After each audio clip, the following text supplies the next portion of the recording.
Ini nanti akan dibagikan, tapi jumlahnya terbatas, tapi akan soft copy-nya bisa diakses. Saya kira nanti diberikan juga QR code-nya di situ. QR, benar?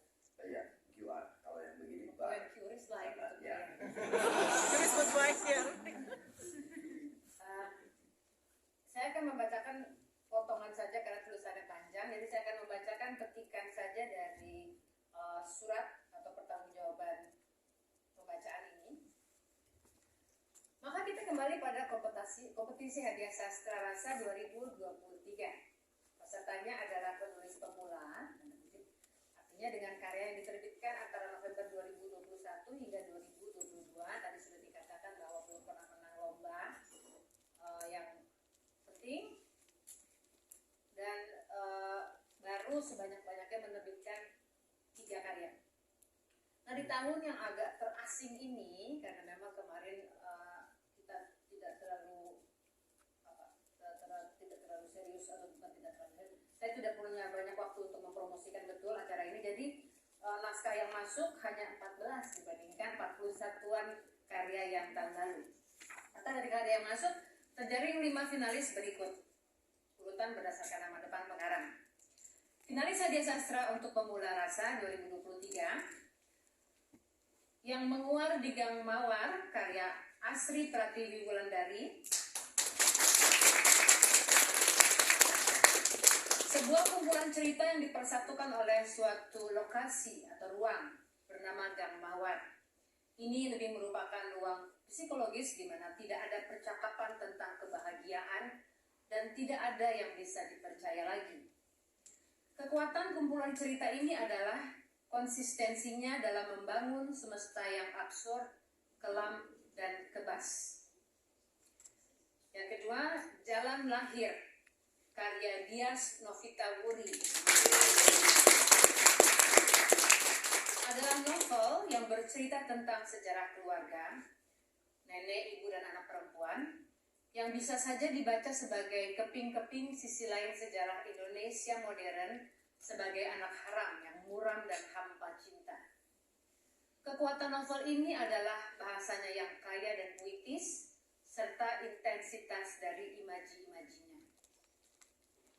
Yang ketiga, Persembunyian Terakhir Ilyas Hussein, karya Muhammad Nanda Fauzan. Kumpulan cerpen yang mengolah materi sejarah modern Indonesia dan dunia, juga legenda lokal, cerita silat, dan budaya pop ke dalam bentuk cerpen-cerpen kontemporer atau cerita yang tidak begitu utuh. Kekuatan cerita-cerita ini ada pada kekayaan materi pengetahuan, bahasa yang tangkas, dan tawaran kosakata yang tidak biasa. Yang keempat, Melepaskan Belenggu, karya Rumadi. Ini adalah kumpulan cerita dengan beragam tema dan pendekatan. Ada yang bersifat cerpen populer, dakwah sofistik, kritik sosial, hingga penggarapan ulang cerita wayang Mahabharata. Kekuatan buku ini adalah banyaknya tema menarik dan ditulis dengan bahasa yang baik. Yang kelima, Arum Manis, karya Teguh Apandi.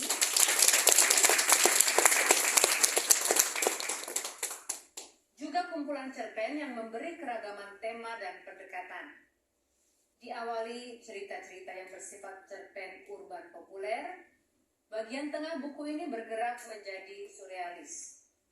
Kekuatan buku ini ada pada potensi imaji surrealis yang sangat spesifik, yaitu mengolah elemen tubuh dan tumbuhan. Dengan mempertimbangkan 3 prinsip utama, yaitu adanya prinsip pemersatu prinsip pemersatu yang membuat cerita atau karya itu menjadi utuh, kemudian prinsip kekuatan atau intensitas tegangan-tegangannya, dan prinsip emansipasi atau kebebasan yang ditawarkan oleh suatu karya, maka pemenangnya adalah Jalan Lahir, karya Dias Novitawuri.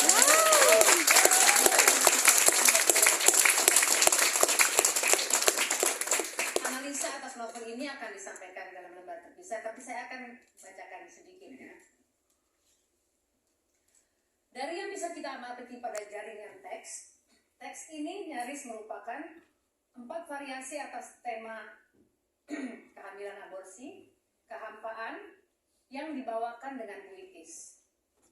Maka di awal saya ingin sambil memelesetkan Nietzsche bilang bahwa ini seperti kekembalian yang abadi dari tragedi yang dibawakan dengan murung dan cantik. Kesimpulan pertama mengenai intensitasnya atau kriteria kedua. Kita bisa melihat dorongan atau kebutuhan membangun kesan atau rasa-rasa lebih diutamakan ketimbang dorongan akan kewajaran plot. Karakter boleh banyak tapi semuanya berbicara dengan bahasa murung yang seragam. Novel ini mengutamakan kemurungan di atas kewajaran. Kemurungannya menjadi keindahannya, tetapi repetisi motif murung membuat cerita ini tidak proporsional dan tampaknya itu memang risiko yang diambil oleh cerita ini. Pertanyaan berikutnya, kenapa cerita ini mengambil risiko itu? Di sini kita masuk ke kriteria 1. Apa kira-kira prinsip pemersatu cerita ini sehingga risiko itu sah diambil?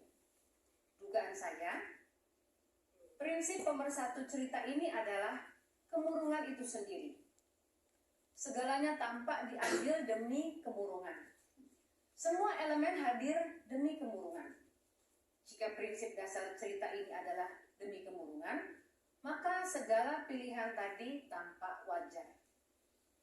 Nah, memang kita boleh senang atau tidak senang dengan prinsip dasar tadi. Itu bisa saja soal selera pribadi. Ada orang yang seleranya murung, pesimistis, bahkan fatalistis. Ada yang seleranya cerah dan optimistis. Tapi seorang juri tidak boleh menilai berdasarkan selera pribadi.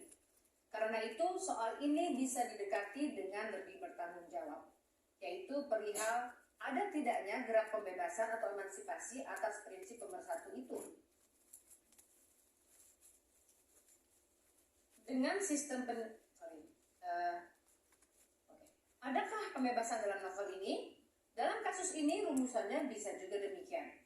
Apakah kemurungan seperti ini membebaskan? Di sini sebuah karya sah diletakkan dalam konteks atau masyarakatnya. Ia tidak lagi berdiri sendiri, dibaca pada dirinya sendiri. Ia berdiri mereaksi cakrawalanya. Tanpa diletakkan di hadapan masyarakatnya, kita bisa berkata bahwa kemurungan yang obsesif dalam cerita ini justru tidak akan membebaskan orang dari kemurungan. Ia hanya akan menjebak orang semakin dalam di kemurungan. Tapi jika kita tempatkan novel ini di hadapan masyarakat yang mengagungkan keibuan perempuan sedemikian rupa sehingga ideal itu justru menjadi tekanan bagi perempuan, maka kita melihat sebaliknya cerita ini bisa membebaskan. Di titik inilah kita sah untuk mengembalikan seni ke dalam masyarakat. Kritik atas karya bisa saja bersifat formalis dan menganalisa unsur-unsur intrinsik seperti dalam kriteria 1 dan kriteria 2. Tapi legitimasi dari prinsip pemersatu itu bisa kita timbang dari prinsip ketiga, yaitu potensi pembebasannya yang hanya bisa dilihat jika karya diletakkan dalam suatu konteks. Kesimpulan ketiga, novel ini bisa membebaskan dengan cara menunjukkan sisi gelap idealisasi kerahiman yang berlebihan. Ia menghadapkan kita pada dia yang hamil tanpa setuju, hamil karena diperkosa, atau yang dipaksa hamil tapi tidak bisa. Ia menunjukkan kepada kita ibu yang tidak keibuan. Ibuku dulu pernah membunuh, mungkin bakat itu memang selalu ada dalam darah kami ini. Kutipan dari cerita. Ia memaparkan kita pada sisi gelap moralitas dan cinta, yaitu ketiadaan nilai dan cinta. Catatan, novel ini memang punya bahaya syur pada kemurungan. Tapi bahaya itu saya kira masih bisa ditanggungkan. Secara keseluruhan, Jalan Lahir yang bercerita tentang silsilah keluarga yang bisa dibaca sebagai keping-keping sisi lain sejarah Indonesia modern sebagai anak haram tadi, kekuatan novel ini pada bahasanya yang kaya dan puitis serta intensitas imaji-imajinya. Dalam penjurian, saya cenderung memberi nilai lebih pada yang berani mengambil risiko ketimbang yang main aman. Rasa tahun 2023 ini itulah, jadi Jalan Lahir tetap yang paling kuat di antara 5 finalis Hadiah Sastra Rasa 2023 ini. Selamat dan terima kasih kepada Dias yang semoga tidak semurung dalam hidupnya seperti novelnya, dan seluruh panitia mengucapkan sekali lagi selamat pada finalis. Terima kasih pada semua peserta lomba yang bersama-sama kita semua di sini, sadar atau tidak sadar, sesungguhnya ikut merawat khasanah pemikiran Indonesia dengan keragaman.